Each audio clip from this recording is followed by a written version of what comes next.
Good evening, YouTube. This is CN Maritime History here back again with another video, and tonight I will be talking about the SS City of Benares. The city of Benares, actually this is which is what I've talked about in the past in several other videos. I do believe, if I remember correctly, this is what the Lifeboat 12 story is based on.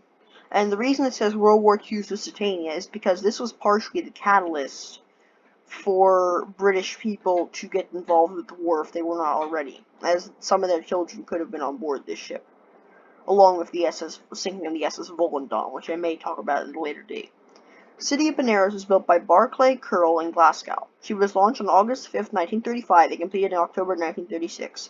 She was 486 feet long, 1 inch, with a beam of 62 feet 7 inches, and draught of 30 feet 8 inches. She was powered by three steam turbines which were supplied by Camel Laird. Now, if I remember correctly, Camel Laird was what built the, I think it was the Mauritania. Could be wrong. They were oil-fired and drove a single screw via single reduction gearing, giving her a speed of 15 knots. Her maiden voyage departed Bombay on December 7, 1936. She was managed by City Line Limited on behalf of her owners, Ellerman Lines Limited. City of Benares had a UK official number 164096 and used the code letters GZBW. City of Benares was part of convoy OB213 and was being used as an evacuee ship in the Overseas Evacuation Scheme organized by CORB. And CORB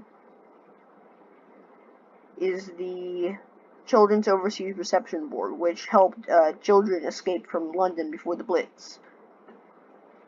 She was carrying 90 child evacuee passengers who were being evacuated from wartime Britain to Canada. She was also carrying regular passengers at that point in time.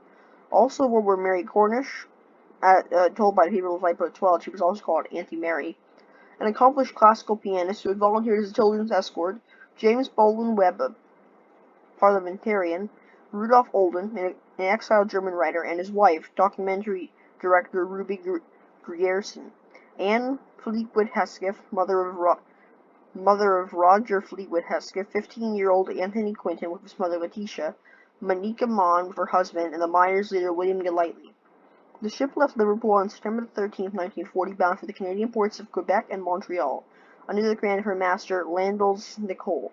She was the flagship of the convoy commandeer Rear Admiral E.J.G. Mackinac, DCORN, and the first ship in the center column.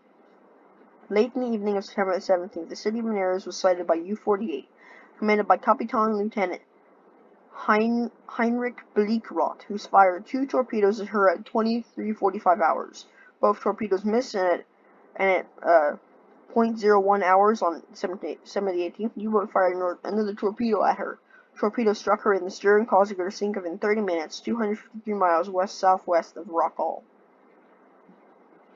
15 minutes after the torpedo hit, the vessel had been abandoned, though there were difficulties with lowering the lifeboats on the weather side of the ship.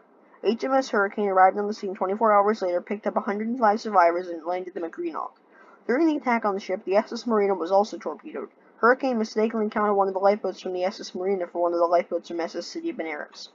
As a result, Lifeboat 12 of the Benares, which was not as swamped full of water as some of the other lifeboats, was left alone at sea. Its passengers had 3 weeks' supply of food, but enough water for only 1 week.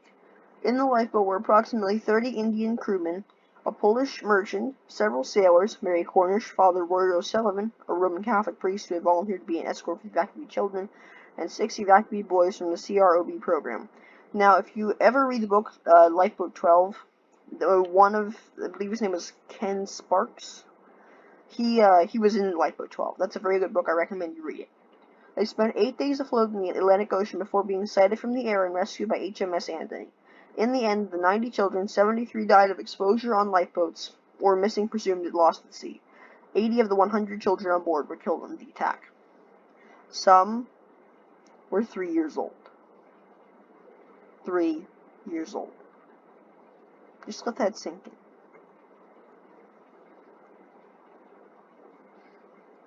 This picture is Ullapool at the Old Telford Church, memorial to J.H. Wallace, who was lost in the sinking of the Benares in 1940. In total, 260 of the 407 people on board were lost. This included the master, the captain, The Commodore, 3 staff members, 121 crew members, and 134 passengers. Out of the 134 passengers, 77 were child evacuees.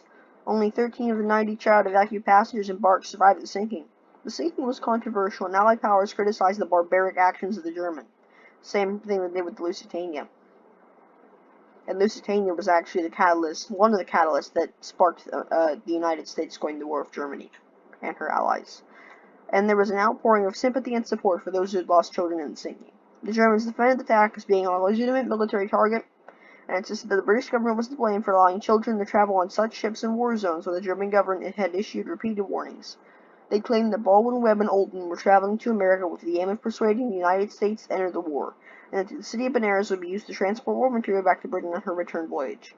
The future of the CROB was already in question after the torpedoing of evacuation ship the SS Volendam by U-62 weeks earlier.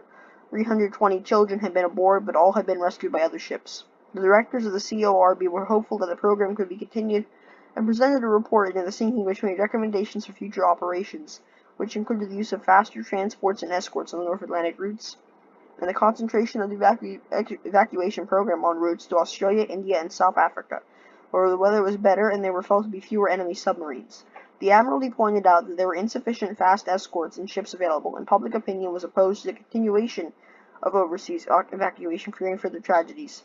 Winston Churchill also opposed the scheme, believing evacuations gave aid and comfort to the enemy. The government announced the cancellation of the CROB program, and all children who were currently preparing to sail were ordered to disembark and return home. Official child evacuation reports came to a halt with the end of the CORB, but large-scale private evacuation of a further 14,000 children continued until 1941. Captain Lieutenant Bleekrot was tried for war crimes related to the sinking after the war. He denied any prior knowledge of the presence of children and refused to apologize for the sinking, stating his actions were within the bounds of military policy. Several historians have supported the contention that Bleekrot was unaware of the presence of children, including Kate Teedlesleigh, curator of the Naval Historical Branch, Ministry of Defense, who wrote, "What was not known by Bleekrot was that the liner he was attacking carried 90 children. Only 13 survived, and the understanding that Bleekrot could not have known which passengers were on board. The liner made little difference to his perceived culpability." Several of the crew of U-48, including the radio operator, later expressed their shock and regret once it became known that the ship they had sunk had been carrying children. They reaffirmed the German position that there was no way that the submarine could have known who was on board.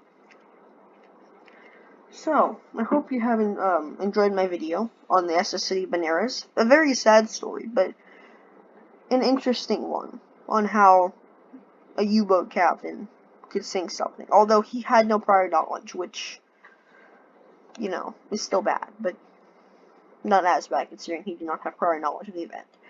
I hope you guys have enjoyed this video. Please don't forget to like and subscribe so we can grow the channel a little bit more. And have a good day. And if you have a comment, leave it in the comment section below. Bye.